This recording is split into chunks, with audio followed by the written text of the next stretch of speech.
Hello, beautiful people. Thank you so much for joining me today. My name is Makele, your get to go with contagious energies, and I hope you guys are doing great. So, this is the first episode of Are you ready to be a wife? Are you ready to be a Makoti? Do you know what you're getting yourself into? And I felt like, you know what, because I'm Congolese, let's start with the Congolese people, right? So, today I have a friend who is Congolese and is married to a Zulu man. So, we should actually call her accordingly. So we should wait. How do you guys call each other in Zulu? Because then it's something we say memahele. So in Zulu, how do they call you? Mamsitole. All right. Well, Mamsitole it is. I'm not gonna address her by her name today. We will address her as Mamsitole. Give her a chance to introduce herself. Hi, I am Pauline Sitole. Like Tete said, I am Congolese, married to a Zulu man for the past 5 years now, and we have 2 kids together. How did you guys meet? Tell us the love story. We met at church actually. They were having some dinnering meeting in my parish, but it wasn't involving the people of our parish. So a friend of mine says, "Oh, they're having a thing at your parish, come." And I went. And then there was this whole WhatsApp group with everybody that could sing or play an instrument. And we're like, okay, on that day we're going to meet. And magically we're going to play music. And it's going to magically come out right when we all don't know each other. But turns out they actually knew each other. I was like one of the odd ones. And when I met him, he was extremely tall. So obviously I took an interest because he was the tallest person there. And I looked at him and I heard how he played the guitar. Ooh. And I turned to my friend and I said, "That's going to be my husband." I laughed because I don't know why I say that. But you know, claim it. That's weird because even with me, I claimed it. I saw that man walking and I was like, definitely, that one is going to be my man. That's the one. So there's power in claiming. So let's talk about when he proposed. I don't know how he proposed. And were you ready? Like, were you ready to say, you know, I can do this Makoti thing. I'm ready. Do you know, it's funny enough, I don't think I thought about, I felt I was ready to get married because at the time, everybody was getting engaged. Everybody around that I knew was getting engaged. So it was also like a thing that, okay, funny enough, with previous relationship, and even as a child, I kept saying that I don't think I'll ever do this marriage thing. I'm just going to have kids.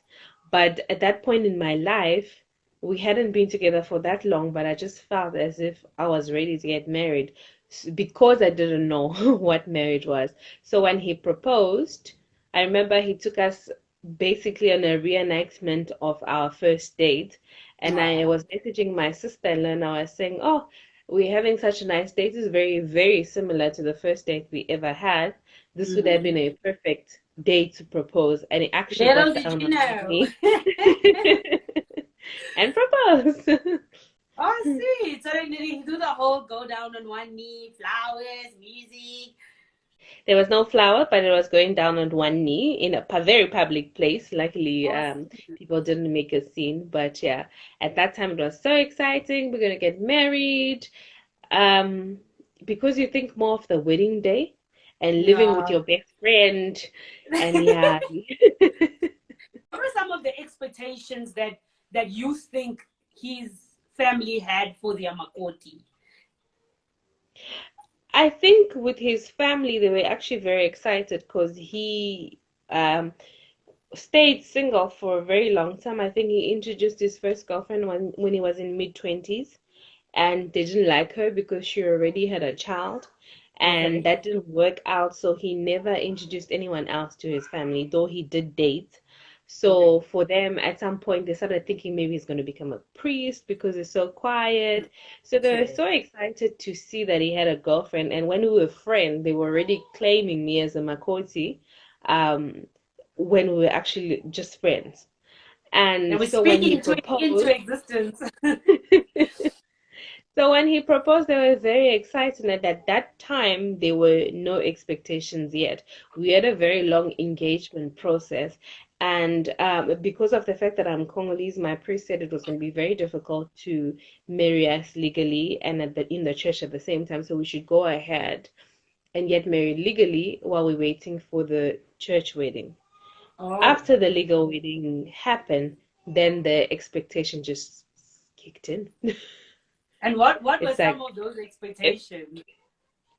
I think they were expecting me to take more of a Zulu cultural stand, like start performing these rituals that are not things that I knew of. They actually, when the whole negotiation happened, when people come and do Kifunga Mlango, that they have it as Nobola negotiation. That is the time to say, okay, in our culture we do this, this, and that.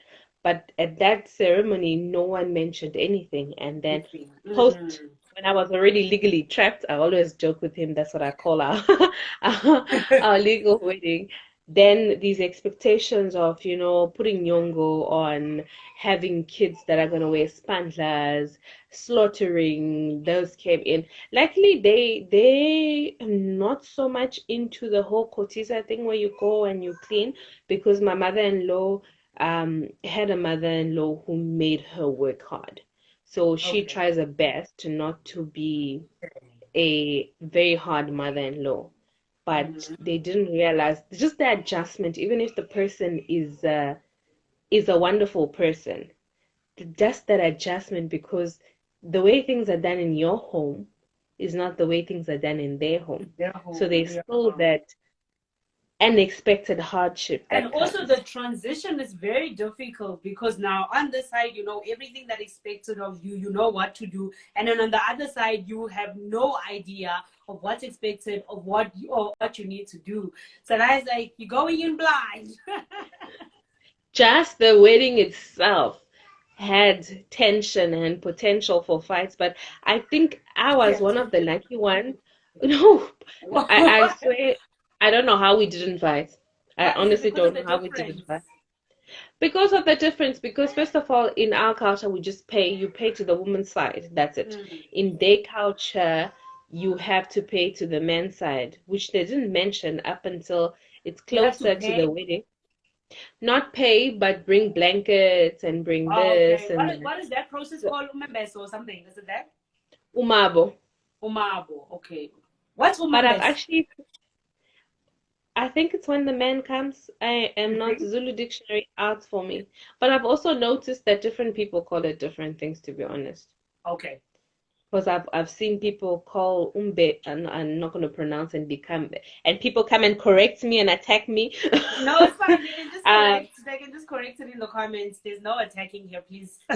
So I've seen I've seen different people call it different things. They called it umabo when our we had to bring blankets, but it was Mm. also something hard. I ended up not even telling my dad about it. I ended up buying the blankets myself because I'm like, okay, now, yeah, it's few months to the wedding and suddenly you needing blankets. And when I was speaking to, and they eventually said 8 and then they said 11, and I was like, "Ah, man, this isn't called for." And when I was talking to other Zulu girls, they were like, they're only wanting 11 blankets from Which you. they only wanting. Do you know? The one girl says, I had to pay 43 blankets. I had to buy For what? groceries. I had to buy mats. When the girl told me the list that she had, I actually understood that my in-laws were actually being so considerate, and Okay. I was the one that was ridiculous. Mm. But to me, because the culture was so different, I was like, how are you going to come out of nowhere and I must produce 11 blankets? But also, why didn't you guys consult about that beforehand? I think maybe it was new territory for everybody. Okay. When you don't know what you don't know, you'll never ask. Mm. And I think maybe because the process in the beginning was going very similar, they maybe didn't. I kind of had an idea because I have watched Our Perfect Wedding, although Our Perfect Wedding summarizes, it doesn't show you that people are buying a lot of things. And I remember asking, are we not supposed to? No, we'll talk about that. We'll talk about that. Eventually, they said that the day that they come to pay, Mhm. then they will. And the day they came to pay, the whole payment process, although they was guest, the whole payment process happened at the private table where they had a chance to speak, but they felt Mm. it was not the time. So to bring it about randomly, that was Yeah. just, yeah. And then was the whole consultation between you and your husband, or was it between maybe your brothers and his brothers or the uncles? When they were paying, it was the uncles and his parents, because my father couldn't make it at the time. He was himself having other commitments in Congo, Okay. and he only came through for the official wedding. Mm. No, but I mean, like the communication with regards to the whole blankets and him saying we'll talk about it. Was it just between you two, or did that conversation happen between the brothers? Like, did he tell you that, listen, you guys have to bring groceries and blankets to my house? No, his mother told me. So she said 8, and I was like, okay. And then she then added that we had to bring, that bowl that they drink kombo tea out of Okay. for my father-in-law, and I was like, okay. And then she then added that I needed to now bring more blankets because more people were coming, and it was just a bit. I can't remember properly because this is now 6 years ago, so I can't remember if I made a fuss at the time, but I remember that I was like, okay, every day it's changing. Yeah. Until someone spoke to me and actually say to me they have been extremely lenient. I mean, think about it. Even But 46 blankets, that's a whole community. yep, for dead people too, for the great grandfather, for that auntie that's not even there. So who So uses people those are blankets of the receiving. people who are not there? They designate people to receive on their behalf. So my in-laws didn't ask for the people that are not there. Oh, okay.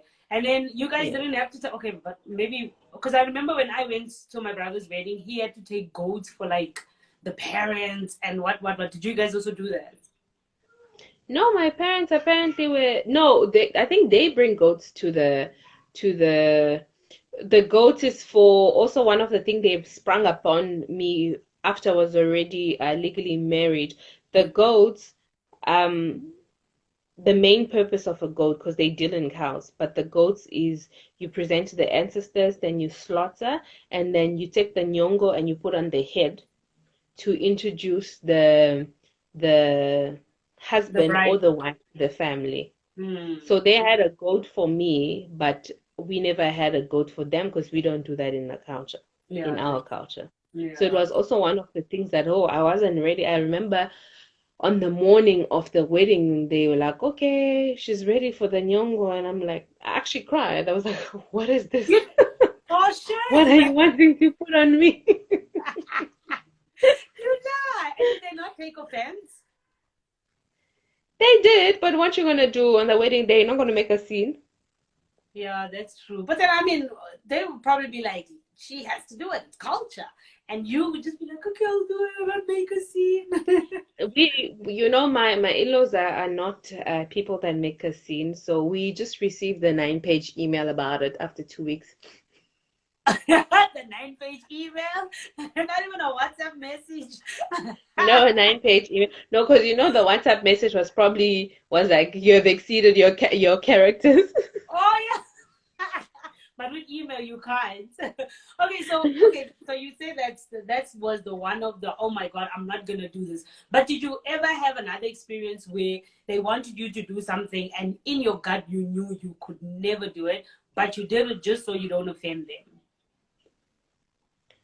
Do you know it's we had when we had a child also, but we actually ended up not doing it. So they wanted to do embeleko, which involves Okay. again it's basically the introduction of the child to the ancestors.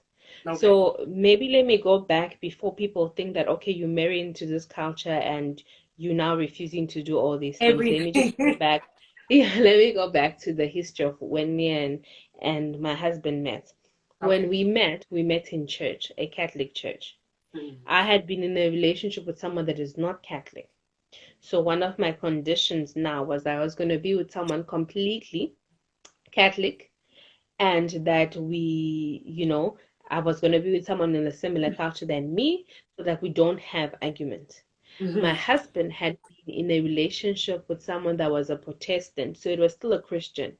But because he was so much into church and he ended up going on this World Youth Day, which was like a pilgrimage to Portugal, Okay. When he came back, she said to him, "You are too Catholic for me," and she broke up with him.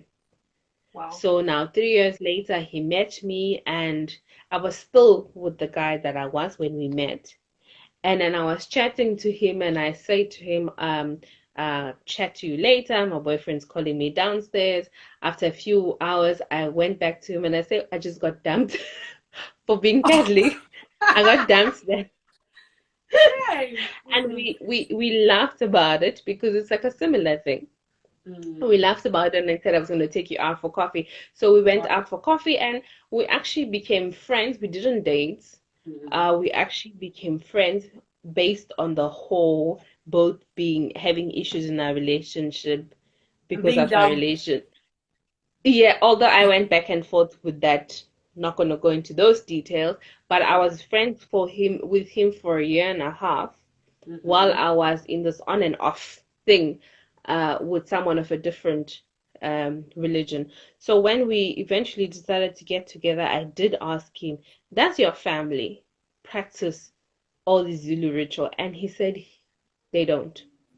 So when they were expecting all these cultural things from me, You he were just himself was like, shocked. He himself was like, "Oh, we do that." but maybe they do the important stuff, Knowing introducing you them to and the knowing him ancestors. now, Mm. I've seen that they actually practice a lot, but he's been such an introvert that even at home he was always in his room. So he Oh, never really paid attention attention. to what was being done and when. Mm. And he never truly participated. So it's not that he was being dishonest that they were not doing things, he was just very ignorant about his own culture. Mm. So when we've bonded on that, so for them to suddenly come and bring now, I've bonded with this person over us wanting to be of the same religion, over us not wanting to follow culture, because my culture also has a lot of rituals and things, but I don't even know of them.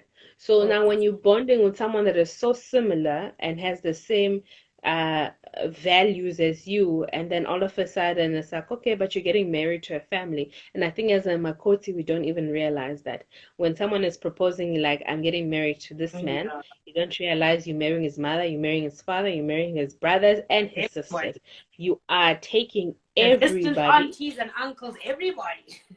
and everybody becomes your problem. The same way you had to worry about your brothers and sisters and deal with their weirdness, their loveliness, their character, you're now adding so many family members as well to deal with.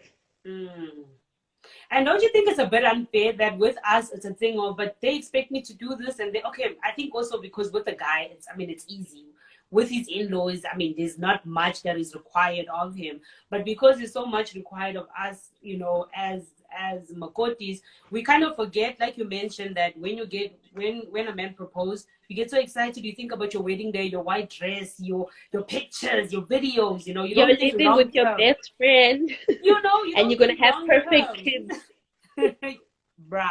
And then now when his family starts bringing all these things, it also causes tension in the marriage because it's something that you guys have not spoken about, or it's something that he didn't think was gonna happen, or his family wasn't gonna do all of that. So I think it's like, as much as it's important for us to have conversations with our partners about the expectations, I think we also have to be aware that, you know what, now that I'm getting married to this man, it's not just him, it's not just me and our kids, it's not just his mom and dad and his close siblings. They're also that extended family, because whatever drama that extended family brings, you guys are also gonna feel it. So like I was saying, did you ever offend them beside the wedding day, or have a moment, where you were just like, guys, I can't do it. Like, this is too much. I think in the beginning I offended them all the time. I offended Wow. them. I think post the whole me crying the wedding day because like what are you trying to put on me? Yeah. And then the child I think was more important to them that we do that belego ceremony. We both like my husband wanted nothing to do with it, and me wanting to be the hero, I said to we're gonna at least buy the goat. But now Worst it mistake. became a fight because it was not complete. We didn't do the whole nyongo thing again, we didn't put a spandler. So it was again, we were disowned for 2 weeks, and we There was received no yeah, we received another email, and in that new 9-page email, then another list of other things that I've done. Where It's like, okay, so this is the stuff you did before. Now we're adding to it. things I didn't even know that I knew. So it was just like, but it was a transitioning period. I think that the best thing that ever happened to us was because my husband ended up finding a job in Zululand. So we stepped away for 2 years, and Mm. we would see them on the weekend. So when you there only on the weekend, it's actually less time to offend anybody. So in those 2 years, me and my husband kind of established our own household. Yeah. And then we knew what we want and how we want to do things. So when we came back after 2 years, we could be a united front. The Mm. problem at the beginning of our marriage, somehow my husband and I actually never really fought. So even though those things were happening with his family, it didn't really impact us in our marriage.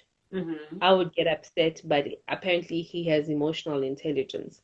So even if I'm talking for like 2 hours, he just waits and waits See? for me to complete, and then he's gonna tell me my reasoning is this, and maybe let's look at it from my parents' point of view. He never forced me to do anything, which Mm. was wonderful. But the only thing he did was trying to obviously make me see from his parents' point of view, to see, okay, we're not going to do this, but we're also not going to think that they're ridiculous. And for Mm. me, I obviously knew you cannot speak ill of your husband's family. Family. So whenever we're having these issues, I'm not going to say your mother or your father. Yeah. Yeah. So it actually, we had peace in our own little unit. It's just the extended that was a It's bit of a always tension. it's always Yeah. that extend. And it's funny because we had classes before getting married, and we thought that we had spoken about everything we ever Everything. wanted to. We wanted Mm. kids, we knew how we were going to handle our finances, we decided which of the churches we were going to attend. And then things just come up, and when you think you're just ready, but you never truly are. So what is it like being a Zulu bride? I don't know if it's being a Zulu bride per se, or being Mm. a Zulu bride in the family that I'm married in. I Okay. think there's a little bit more freedom Mm-hmm. where I am, because with our culture, you can't sit in front of the in-law, can't sit next to him, can't sit across him. You can't look at him in his eyes. You have to look down. So that was kind of the difference that I found, because then you are integrated into the family as a daughter, even though there are some expectations from you. At the end of the day, you don't have those strict one way, don't sit across, don't sit on top, don't. So I think being a Zulu bride in that case was a little bit more freeing for me. Although I do know that other Zulu bride are taken to their in-laws, and they have to make tea, and they have to wake up before their mother-in-law wakes up, and some the mother-in-law will wake up at 5, which means you have to wake up at 4:30. So Hopper's was late because now she has to wake up to a clean house. so luckily I don't have one of those, and just I think it's quite different in terms of I see my cousins, my people that I know that are married to Congolese people, and Mm. it's much more strict. So in fact, I even know Zulu people also that are in strict household. So I think I'm one of the lucky ones. But Mm. even with having wonderful, wonderful in-laws, that transition of just all of a sudden being a wife and Bruh, things it's are a lot. expected, and yeah. So Yeah. I cannot imagine people that are now marrying into these strict families where Strict. the mother-in-law Mm. wants to show you. Bruh, like, girl, you will be. Yes, ma'am. Oh. it's funny you said it because you see, with me, like, even though I am making this content, I can't actually share my story because there's nothing to share. Yes, the Mm. transition was hard, but the only difficult thing for me was actually the language because I couldn't understand them. But living with my in-laws is like living at home. There was no expectations for me whatsoever. When I first got married, we had a conversation with my mother-in-law, and she was like, "Tell me what you don't like. Like, what are some of the things you don't like? Some of the things that you see me here, I will not do it at all, no matter what. So it was surprising. For the longest of time, I never served my father-in-law with a tray. I just gave him his food. I had the same thing. I think it was like over a year where I'd been giving my father-in-law, and then one day my mother-in-law looks at me, and she had never noticed before. My husband, like I say, he doesn't know these things. I've Yeah. been bringing my father, if he's the only one, I used to use a tray if I'm bringing like a lot of food, because one of the things that my mother-in-law used to like making me do, because we used to spend weekends there, but Mm, now unfortunately we just go to drop the kids and have to go back because of where we live and the commitments we have on the weekend. But mm, previously we'll be there since morning. Sometimes I would cook. Sometimes I would find the food has already been cooked, so I would dish out. So if mm. I'm dishing out for a lot of people, I'll come with the tray and give. If it's my father-in-law alone, I used to give him, and he never said anything, and I didn't know I was offending him. That's the One exact day, same my thing that mother-in-law happened to said, me. "That's disrespectful, baby." You've been disrespecting this man for a year. For a year. I think it was even more. Wow. Like, what advice would you give somebody, or yeah, what advice would you give someone who is in a relationship or engaged to a Zulu man and they are not Zulu? I think not even them being non-Zulu, because it's not all the Zulu people that do the same thing. You Okay. find some people that have associated these cultural practices to evilness, the born agains. You find some people that believe that the ancestors lead you to God, and Mm-hmm. everybody just has different every family. So I think if you are getting married in general, whether it's to someone of your same culture, because your same culture you can still differ in some way. I think try to talk, try to find out, ask questions. We focused on ourselves as a couple and how do we handle finances? Mm-hmm. What do you expect of a wife? What do you expect of a husband? How many children do you want? Do you want them baptized? We didn't focus on the family. Excuse me, like, okay, what is your family practices on funeral? Do we all have to shave our heads?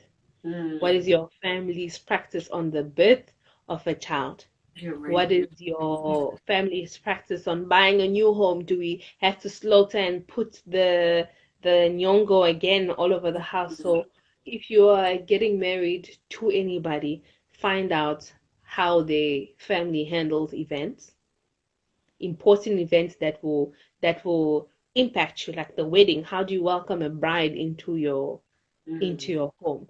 But those are things that, I mean, if I wasn't married now, I wouldn't.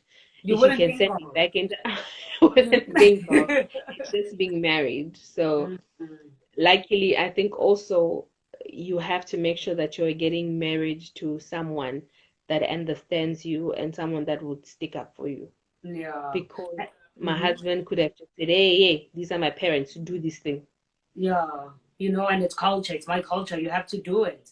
So it is important for you to marry somebody. I think somebody that will stick up for you, because when it comes to extended family, you can't deal with them alone. Also, just expect that whatever my mother and my father taught me is not the absolute. So it's not the only thing, it's not the only way, it's not the only correct way things are done. Things Yeah. are done differently in people's different household, and Mm, doesn't mean that you're right and they're wrong, or they're yeah. right and you're wrong. Yeah. It's And just different. marriage in general is difficult. Being married and living with somebody and trying to find your footing in the marriage and whatever is difficult. But I feel as if marrying somebody from a different background, from a different culture, there's just that added, paprika that makes it blaze. I think I would have had problems regardless of who I'm married to, because I came here when I was really small. So it's not that I know of my culture Mm-hmm. as well. So I basically grew up almost cultureless. My only culture was the church. So I think our first week of marriage was very difficult. Our first week of moving in together was like, why did I move in with this man? I was happily at my house. Mm. But we adjusted, eh? And we adjusted quite quickly because I mean it was a week or week and a half. He said he felt like a month, but other people it takes longer. It was Mm. just stupid differences, very Yeah. stupid differences, like how you squeeze the toothpaste. Like with me, my mother was obsessed with dishes. So you had a dishcloth that you only wipe dishes with. Okay. Even if a corner of it touches your clothes, you must now put in the sink, take a new one. Whereby him, you are wiping the dishes and then you just rest it on your shoulder. Yeah. Things like simple things like that, where I'm like, Mm. no, why are you dirtying the dishcloth now? Our Yeah. dishes are dirty because you've been everywhere with those clothes. So it's simple Mm. things. And for the first week of moving together, it was actually tension. I think the reason why I say that when you marry somebody from a different culture, it becomes a little more difficult because in my case, I married into a culture where I don't know the language at all. So when they Mm, were having a conversation in the house, I couldn't pick up or understand anything. But if obviously I married a Zulu man, it would have been different. I lived in KZN, you understand, I mean, mm. Zulu, I would have understood. But now I'm in a place where when I go to gatherings or family gatherings or whatever, voicemail. Like it just doo, doo. And then he has to take he has to be the one to say, oh, they said this and this, and they say this and this. So like I'm never part of the conversation, you understand? It's like I'm bad internet connection. Like and then but everybody's not laughing. You know what I mean? So I think that's why I feel as if like being married to a different culture with that becomes, a difficult thing. And I think the hardest thing that I experienced ever since I got married was when my mother-in-law passed away. I don't know how Congolese people do it, but when my mother-in-law passed away, I had to be the one. I was supposed to wash her body, but I couldn't. But I was there. I watched them do it. And that was the hardest thing for me because when my dad passed away, I did not even have the gut or the strength to see his face before they put him in the ground. But with my mother-in-law, I was there for everything, the dressing, the whatever, the buying of flowers, the arranging of the funeral. I did everything, you understand? But for me, that was like that overwhelmed me. You know what I mean? It was just like, if I knew, you know, this is I going to think happen. with us, I think also, like I said, I grew up culturally, just based on you can't do this, you can't do this. Your mother-in-law 1 meter. I don't see now how after she's dead you can see her. Yeah, 1 meter. I've never heard of that one. I have a niece. It's hard out there. Did I have So a stick? based on Like, based, based on those kind of things, I just don't see how all of a sudden when they pass away, you'll be the one responsible for doing your the picture. body. But I know family, old ladies or Mm, other ladies in the family would go and bathe them. yeah. So, but that's difficult. I would have been shocked as well because, oh Yeah. my goodness. Bruh. I was like, Mm. wow.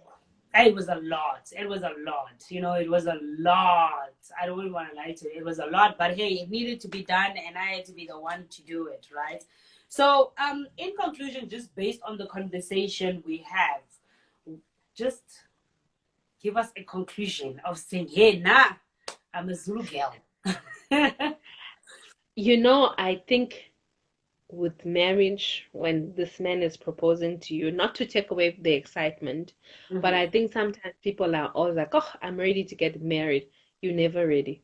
Mm. I think you have to, no matter how old you are when you get married, you have to, unless you marry your neighbor and you know everything that they're doing, you've been participating. But I think you have to grow in the marriage because even with me now, some of the things that I deemed important 5 years ago, and it's only 5 years, I'm Mm. like, it wasn't that deep. And I think back to Yeah. that week and a half where we were just like butting heads for stupid things as the now when people are putting the dishcloth wherever they want to put it's not my business. But other things like that, it's like it's not that deep and you are coming from a different household, you are coming into a family that's been doing things differently. I think it's Mm, always going to take an adjustment period, whether your in-laws love you or not. And my in-laws adored me. I mm. hope they still do. But Mm. it's always going to be different, no matter what culture. Because I mean, my mom spoiled us. If you are sleeping, if you don't want to do something, just make sure that when you know she's coming to ask, sleep. She'll never wake. Aw. Whereby one day my mother-in-law walked, Kotsi, can you come and cook? And I was like, oh, wake people up.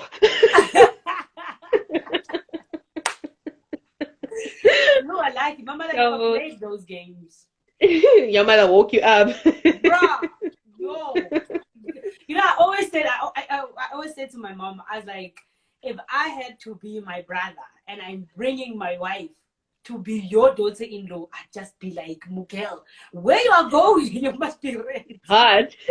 But she's not like that with her daughter-in-laws. That's so surprising. But my mom, when it comes to me, she was very, very strict. I was that type of girl where you wake up at 5 o'clock, you wash all your siblings' clothes, you have them, you iron them, you cook. Before you go and play, you make sure that all these things are done and then you play.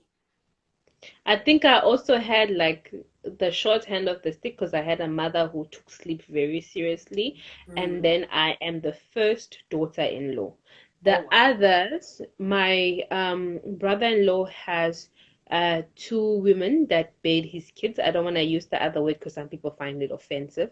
So Mm-hmm. there's two ladies who have children, who have a child each for my brother-in-law.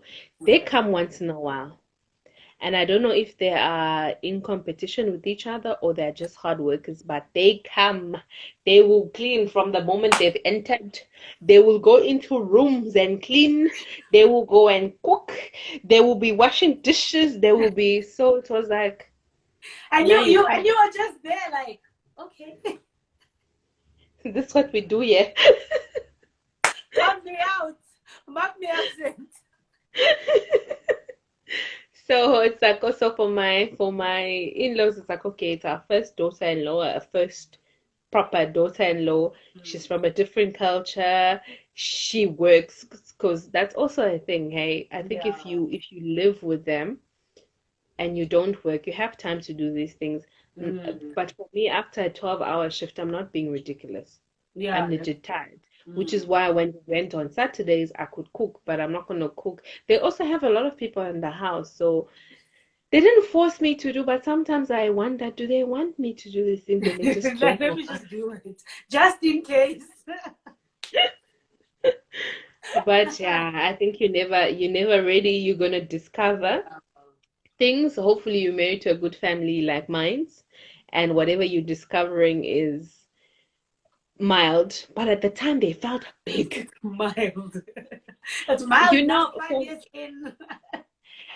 it's I only find it mild because when I talk to people, they're like, only. That makes it worse.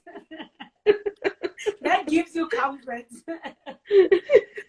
No, because I know that I could still go and sit with my mother-in-law and we will just, One meal. dish out tea. She has this tea to dish out and I have this tea and would laugh and Yeah. I would joke. Not everyone has that opportunity.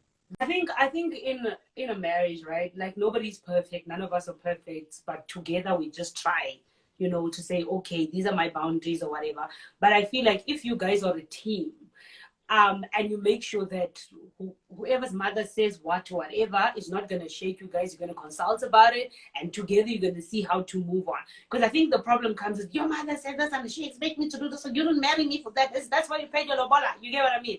And then we have this thing where we throw the money. Oh, you paid lobola because you think your family is just going to make me do this and that and that. I think if you just bring So it in that, that, that was my line. But I always said in a joking what way was your because I life? didn't want, oh, it's because you bought me. But I think that what also created tension in the beginning is because my husband also was discovering these things. So for me, I felt if I'm always, he's more introvert where I'm more extrovert. So when they're saying, oh, we need to do this and this, when we're together, it's like, no, we're not. But when they're there, he's just quiet. And then I'm the one See, why are saying, you not talking? Why are you so quiet now? and then at the end of the day, they're like, you married her, right? She didn't marry you. So she can't make you. And then I'm like, and then I would get offended because basically you're saying my husband is not man enough to run his own household. And eventually that got me upset the one time, and I said, you need to go sit with Yeah. your parents because they're under the impression that I just make a, and that used to offend me whenever they would say your wife can't control you. And I'm like, so my husband just is, you saying your own son is not man enough. I Yeah. think him, he's always played the child or the role of a child to them, where he played the role of a husband to me. So Mm. for them, it was the mild, quiet, Of introvert course. child. When at home, me, I had a real man of the house that I had to discuss things and go through. So they couldn't see that. So they're like, it must be her. She's Mm. telling him. So every time you guys were at home and you said on the phone, no, we are not coming. She's the one that said they are not Yes, coming. actually, exactly. Exactly. But you know what? I don't like this thing of you are ruling him. Is he supposed to rule you? Nobody is supposed to rule anyone. I think maybe men change when they have family or minds change. So Mm-hmm. for them to see their quiet child who would never say no to them suddenly say no, they were like, no, it's the woman. And I think a lot of Makotis go through that, whereby you are blamed for decisions that your husband takes, whether he was Yeah. taking those decisions before or not, it must be his wife. It His must wife be changed you. it. He was Wow. not like that. Oh, shit. Now you're just there like, guys, believe me, I did not say Everything is anything. me. So nice to hear that you are in a good marriage and also with really good in-laws, people who are not forcing you to do anything and you guys have an understanding. But also, can I just say that I think that whole Congolese mother-in-law and daughter-in-law 1 meter thing could be a myth. I've never been married to a Congolese, so I don't know. I go based on my niece, but it's also the culture because there's a lot of different cultures. I think the Mm. Kasai people are just very, very strict, and some are still, Wait, aren't you yes, Kasai as well? yeah. Oh. So, so some of them, because my mother was a lovely mother-in-law to Mm. my sister-in-law. I Yeah. think sometimes she even forgot that she was a sister-in-law because she'd fight with my brother and be like, yeah, one day we don't even know what they were fighting about. We packed her things, we we You guys took her packed to the our house. things. Yeah, we took her You to are our house. ready to Did sing. they not embarrass us when he came downstairs? Yeah, she going down after we packed her things. Wow.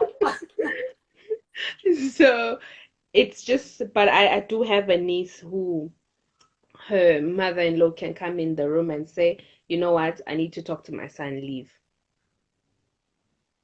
And you But leave? that's obviously, it's maybe not a cultural thing, it's a family thing, but yeah, I do know a lot of mother-in-laws that are just very, very, very strict.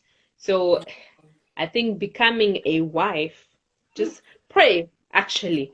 When you pray for a good man, pray for a good family. Family. Because for Mm. me to have found it hard to integrate into a good family, imagine going What to a strict more? one. What more you? I feel sorry for you. And the good thing about my in-laws is there was no aunt to come because sometimes the relationship with the mother-in-law and the daughter-in-law starts off nicely, and then Mm. the aunt comes and says, "But your daughter-in-law doesn't do this." It's And here. when the so Yes.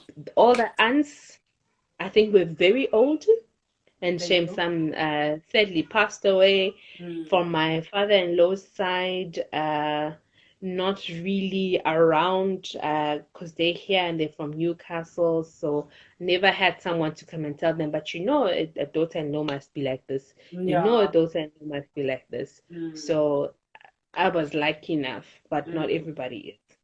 Wait, can I ask you a question? I know we're not married to Congolese people, but have you ever heard of Congolese, at a Congolese wedding, they have, I don't know what we should call it. Let's call it an advisory, where they advise the husband and wife the wedding day, like the day they pay lobola. Do they have that in the Congolese culture? I've never seen. I've only seen because I've been to some traditional wedding. It's just the paying at the day. I've Mm. seen with marriages in church, the pastors normally speak to the husband and the wife. But I know that my bridal shower was done by Congolese people, where Okay. they just set an advice. Some of the advice that I got actually It's were not a worth bit repeating. ridiculous. No, it was basically things like you must give most of the love in the marriage, 90% must come from you. He's only Okay. bringing 10%. What? You must do this, you must do this, you must do. Basically, it was making like you must work hard for the Mm. marriage and don't And expect then the if the husband to marriage do the fails same. because you bringing in the 98%, therefore you the failure. Yes, and you must What a pray. When bullshit. things start happening, you must pray. It was basically teaching you to work hard on the marriage, become a prayer warrior, don't expect much, all men cheat. Yeah, Wow. kind of things like that. And that you can be a CEO of a company and they'll never respect you until you have a ring on your finger.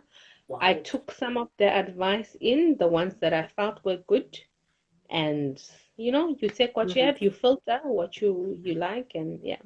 No, because in the Setswana culture, they have this, which I really like, is on the day they pay the lobola. Like before, no, I'm wrong. The day they take the girl from her house to her husband's house, all the married couples have them all in one room, and everybody gives like advice. The marriage is hard. Don't do this. So it doesn't really just concentrate on the women and be like, you're the women, you must do this. Yeah, yeah. No, there are a couple. So like me and Karabo would advise to say, Karabo would be like, okay, from my perspective as a man, I feel like if you do this, then your marriage would be great. And then I'd be like, from a woman, da, da, da. I thought that was really good, but I wasn't sure if we had it as Congolese people because I've never seen it. But I do know the one with the bridal shower where people sit you down and tell you, do this, do this, do this. But I didn't know about the 98% love coming from you. Such nonsense. I think the time that the husband gets advice is should the couple choose to go for marriage counseling before. I know some Otherwise, he's a churches make perfect it man. some churches make it compulsory, like with the Catholic people, you have to go for. And Mm-hmm. shame, I don't know if it's the same in Congo and here, but here the advice was to both. It was actually such nice advice. You Mm-hmm. either attend 2 hours for 5 weeks, or you attend. We did the whole weekend long. We went on a weekend getaway where it was just so it was like continuous because you wake up early in the morning and you sleep late at night with these. And we had a couple that had been married for over 15 years, a couple that had been married for under 5 years, and a Okay. priest. So you got advice from both sides. Mm. And with the Catholic Church, compulsory thing to have here in South Africa. And I think in the English countries, I would not speak in Congo because I've not had. I know that they have marriage counseling as well in the church, but I don't know. If it's Um, compulsory. I know it's compulsory. I just don't know what it entails. Oh, okay, okay. And I know with people that have gotten married in Protestant churches, yeah, as well, they have marriage counseling, and then they even go as far as having um, a couple that will stand with you whenever you're having problems. You go to them for advice. So do you choose your own couple or does the church say this is your couple? You choose your own couple. Oh, So you okay. choose your own couple, either family members. See, that's not compulsory for us here, but I know the people that got married in Congo, they call them parrain. You have to have that couple when Mm. you are getting married. But we my husband and I don't have that couple because it's not a thing done here in South Africa. However, we got the pre-marriage counseling, and then there's always these things that the church runs, like Alpha for married couples to rejuvenate your marriage, whether you're having problems or not. Yeah. The day before the wedding, my mother-in-law's friends actually came to bring donations. So they were a part of a church group altogether, the Sacred Heart. So they sat there and they were like, oh, let's pray for the household. They prayed for the household. And then my husband and I just happened to be at home. They didn't expect us there. So they just used the opportunity to advise the both of us. And my mother-in-law about how she should treat a daughter-in-law, and the sister-in-laws about how they should treat me, and to advise them for things like he's now my husband, not their brother first. So that was a first for me, and that was lovely. I know it's not a common practice, but I really liked that. Especially when they talk to the mother-in-law and the sister, especially those sisters. Thank goodness he doesn't have any, but the sisters. Mine has two, and luckily they were both married. And shame, after being married, I felt like I had been in a horrible sister-in-law here, because with my brother, I always felt like he was my brother. So it's only after getting married, because I mean I was young. You were busy packing bags. 8. Not even that part. Those were the times we got along, and we got along a lot. But there were also some times where I felt like, okay, it's my brother before it's your husband, and that's not how it is. Thank you. This was an amazing conversation. I'm sure a lot of people have learned something like I didn't even know. You know, I knew about it, but I didn't know what it was called, where they put that skin. Is that what you didn't want them to do for you? They didn't go that far. My in-laws are actually very lenient. They couldn't even get you to wear that skin around your wrist. Imagine. No, my in-laws are very lenient. It was just, for me, it was 0 to 100. Not knowing that was actually not even 100, that was 10. That I was crying 0 to 100. So they didn't even go that far. It's just the act of me not knowing and just assuming that, no, this is too much. So you never wore any animal skin? Nothing? No, nothing. Oh, even the Zulu attire, you don't wear that? No, I wore the hat with the beads, and we kind of remixed it where we made it half Congolese, half Zulu. Oh, okay. So you didn't go with the whole skirts and stuff. So your children, what culture are you raising them in? Hopefully someone teaches them the Zulu culture, because it ain't gonna be their father. He left you in the dark, so it definitely cannot be him. He's in the dark himself. Well, my children will be raised to know that they are Zulu kids, and the whole thing of the spandlas and the slaughtering and stuff, I think would be a choice that they make. No. I'm not going to be the kind of parents who say that, you have to be this and you cannot do this. I think from when they grow, we're going to obviously raise them in the way of the church, but they have their grandparents to teach them the things that we do not know, and rituals and cultures will be their choice as they grow up and make their own decisions. And now, the funny thing is, your husband is blank when it comes to the Zulu culture. You are blank when it comes to the Congolese culture. So these children only have the church. No, their grandparents know everything. Oh, yeah.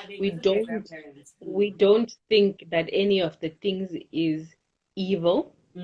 We don't think any of the thing is wrong.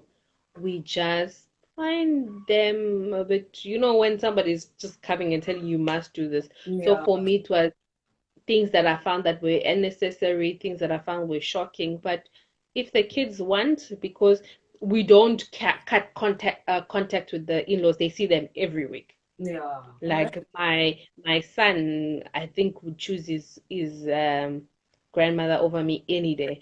So they have very strong relationship. My daughter only likes men, so she loves my father-in-law. Yeah, she gets along with all the men. Yeah, not the female. I think we're competition. So they are free to teach them what they like, and my kids are free to choose what culture aspect, what rituals, what they want to take from it. And then when it comes to But language, we have, uh-huh. I do try and encourage my nanny to speak Zulu to them, but Okay.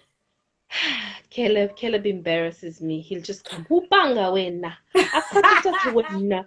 And when you ask him what you're doing, I'm talking to Zulu. And when they by my in-law on the weekend, I know they speak to them in Zulu. Here we speak English. But I'd love to learn Zulu myself. I'm trying. It's just that my husband laughs at me and says, "So cute." Yeah, So, you know, also, when I they're also laughing hate at you, it. how you gonna learn? And thank you so much for giving me the opportunity, you know, getting me inside your marriage. I was inside Pagati. Yeah, but it's always a pleasure, you know, having a conversation with you. And I really do hope that this segment will also just make like bring awareness to people in relationships, you know, for us to just know that, bruh, it's not just about this guy in front of you. There's a whole lot of other things. And also, like, how do you deal with, you know, with problems in marriage? I think it's important that you notice that you guys are a team. Okay, you guys are together, you guys are one. You are not two different people in, you know, in one house. You guys are one unit in one house, and whoever comes, that's team A and team B. But I think also if anyone wants to take anything away from this is there's going to be an adjustment period when you're married. It's not only from you, but your husband's also going to be adjusting. Your family is also going to be Yeah. adjusting. His family.